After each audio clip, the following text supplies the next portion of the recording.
Yeah, Coach. What was your film review after you got a chance to, break down the game and look at some of the things y'all were able to get done on Sunday against the Saints? Saints, obviously a very physical team.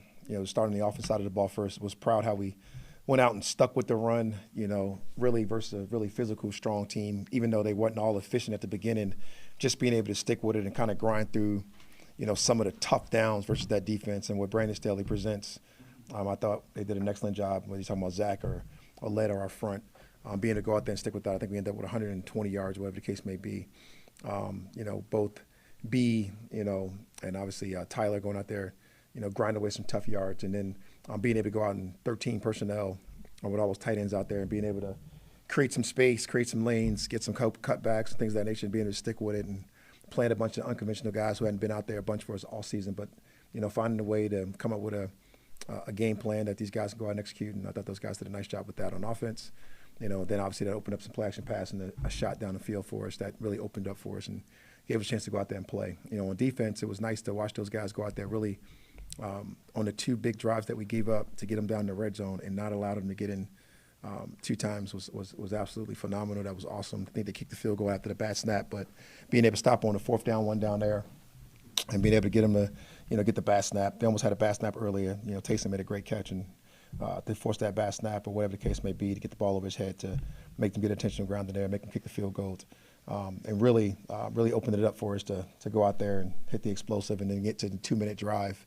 And then to watch us get into the 2-minute situation and not have to blitz as much to get some pressure to generate it with our front four, to watch those guys get the pressure, the amount of pressure that they were able to get, the amount of sacks they were to get, getting home with the front four, rushing, really yesterday I think at a season low for us. I think David just told me that as far as the pressure and things of that nature. And on special teams, really a nice day outside of two plays. The long kickoff return where we kind of lost leverage, and then the other one where we kind of got a big kickoff return. It had a uncharacteristic penalty come up and bite us and move us back. But really fired about the tape, really fired about the guys and what they were able to do and accomplish as a team. Big-time team win for us, and I was proud of the guys. How did Floyd and Diablo do in their return to play? Flo was awesome. The amount of rush that he was able to provide out there, a bunch of pressures. Really wanted to sack, got close a couple of times out there. Kind of fell off, I think, one. Got close on a couple other ones, whatever the case may be. Divine was absolutely outstanding. He's the eraser. He's that guy that kind of eliminates, every once in a while there's a bad play. When a guy gets out of the gap, he cleans it up because of his speed. His ability to go out there and cover and really put you at ease and do a lot of different things that Divine does was great to have those guys out there. Divine in his big club almost getting a pick. That was a lot of fun. And watching those guys go play, they were absolutely awesome. Jalen Walker and James Pierce Jr. are now 1 and 2 among rookie sack leaders. Have they exceeded expectations in a way? Or are they at expectations? How would you kind of evaluate that? I didn't really compare them to everybody else. I kind of just compare them to what we thought we can get from them. And we got them. We immediately talked about those guys being able to be an immediate edge presence for us and being able to go out there and be contributors from day one. So I think they're at expectations on what we kind of hoped they would do. You never really want to put those sack expectations on rookies. We kind of talked about this early on. I think the sack leader last year from a rookie standpoint was Jared Verse with 4.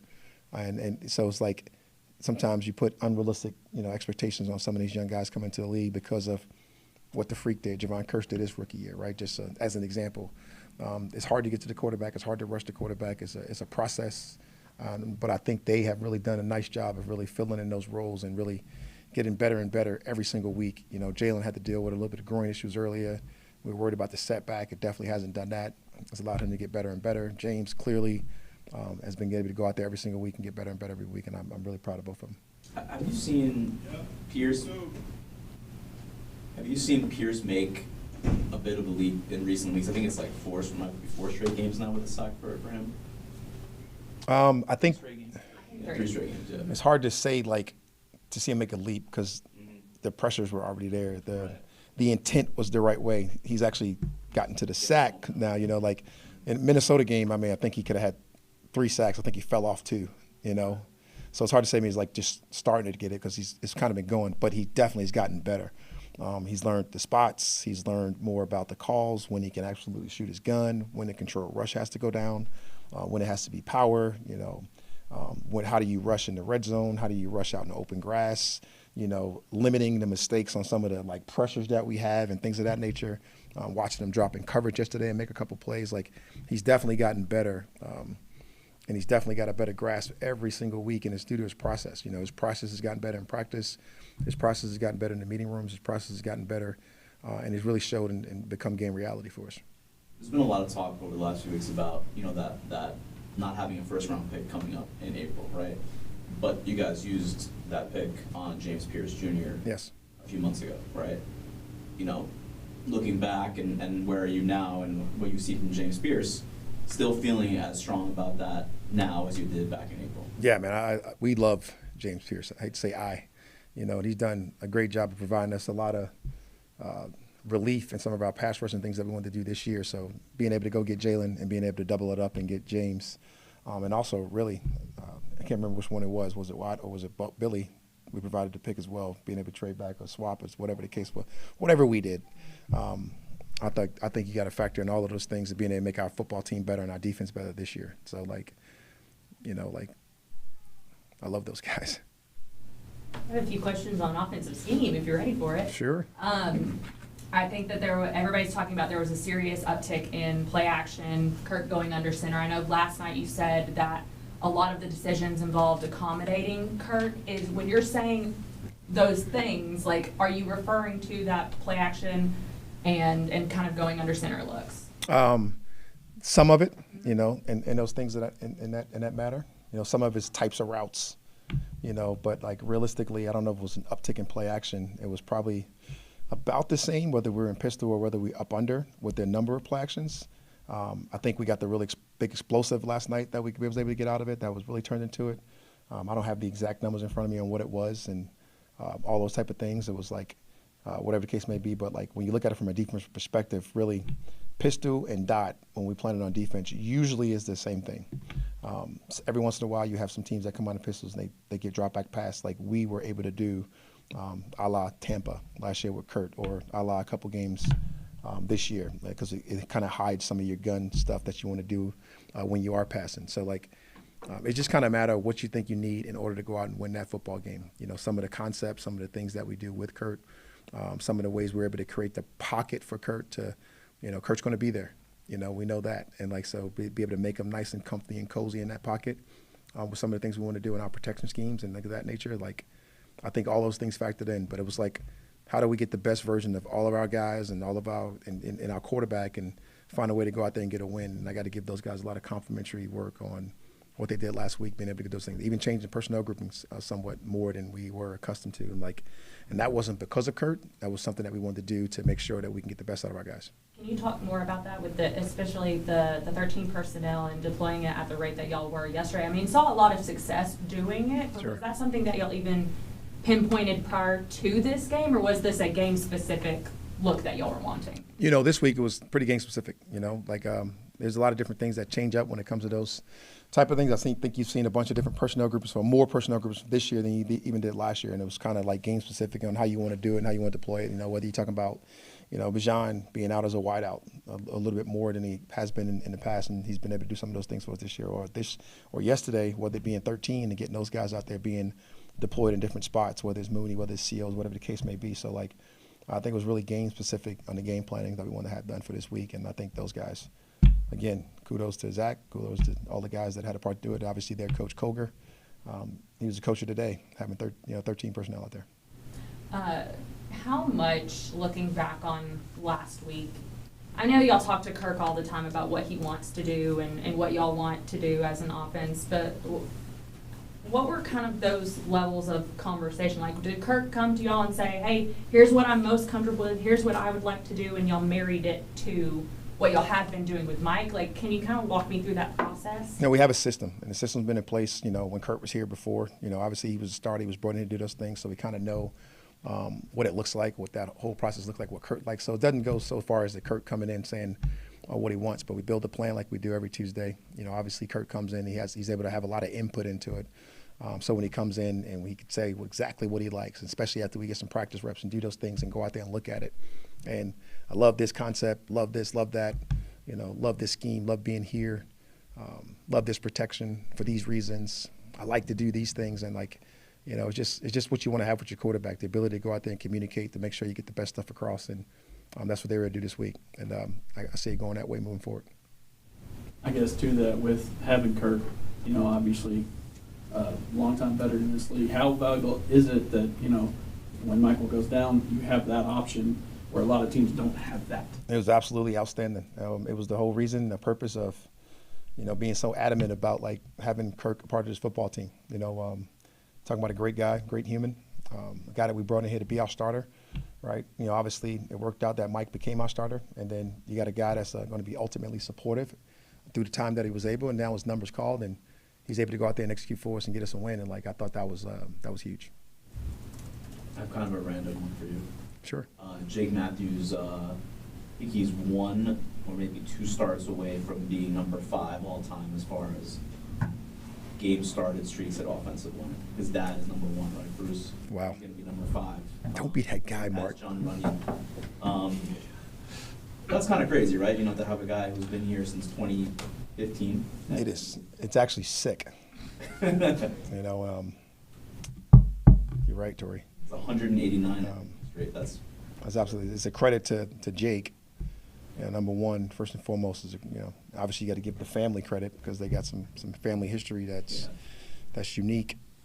He has a little boy that I see running around that's probably going to have a 200-game streak as well, based on the looks of him.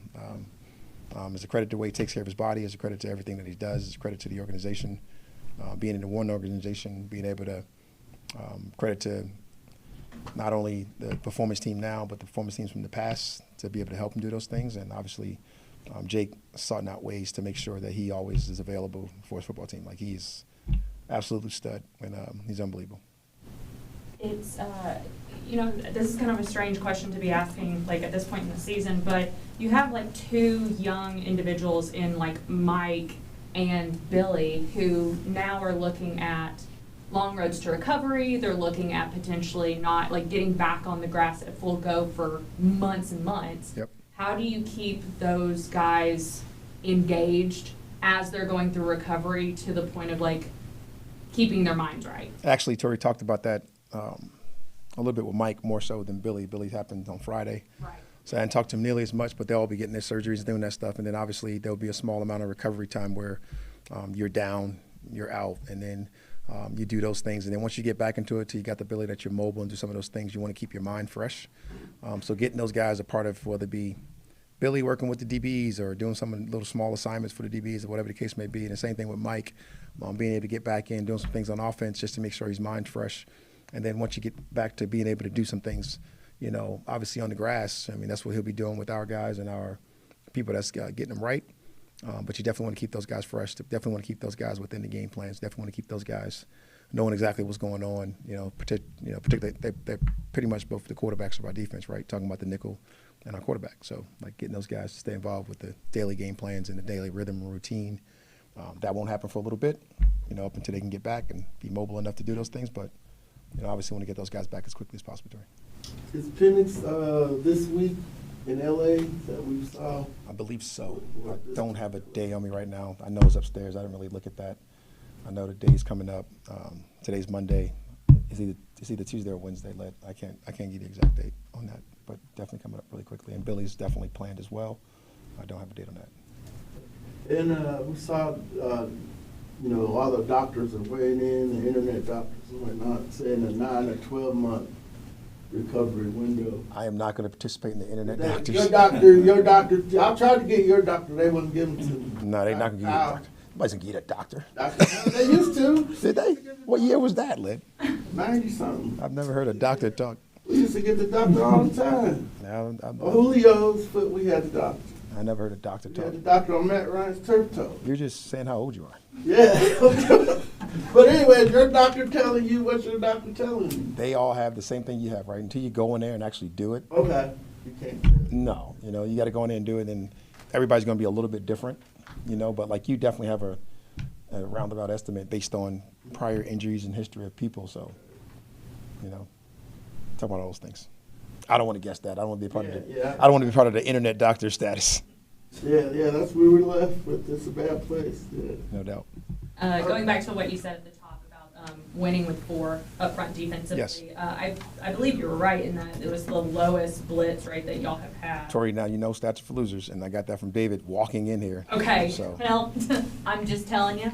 But that is something, I know it's stats are for losers, but that is something that Jeff Ulbrich said back in October, that he was like, I don't want to be a blitz-heavy defense. I want to win with 4.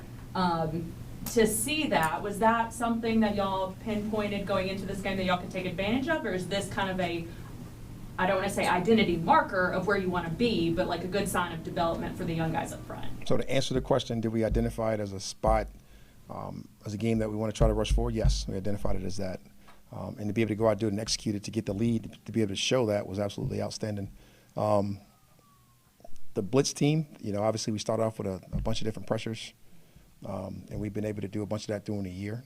And then obviously, as every good defense, every good offense and everything, you kind of make subtle adjustments, and you kind of make some subtle adjustments to those things. And to watch those guys go out and rush as 4 yesterday was a lot of fun. And I'm very proud of how they were able to rush together and to get all that stuff done. Anything on the Jets, Coach? I know Coach Glenn, if you all crossed paths, they're Actually, in 2000, was it 1 maybe? I was intern with the Jets. Aaron Glenn was the starting cornerback. So I know Aaron Well, Victor Green, Aaron Glenn. That was Marcus Coleman. That's secondary. Nick Ferguson. Bunch of really good football players. Vic lives here. Yeah. A bunch of really good guys, and obviously been able to stay in contact with Aaron over the years. So watched his coaching career kind of go. Obviously started. He was in New Orleans. He's been down in Detroit, where he kind of put together a really good defense, and now he's up there and obviously forming a young football team that's ready to come out and play. Made a bunch of different trades and acquired a bunch of different picks, and he's got some really good football players that Jeff Ulbrich knows very well, and Rudy. So we'll go up and try to find a way to win. Anything else? Thanks, y'all. Thanks, Rob. Thanks, guys. Coach, Thank you, guys. Look at that. You guys beat rush hour. Mark's got a big wrestling show up in Greenville.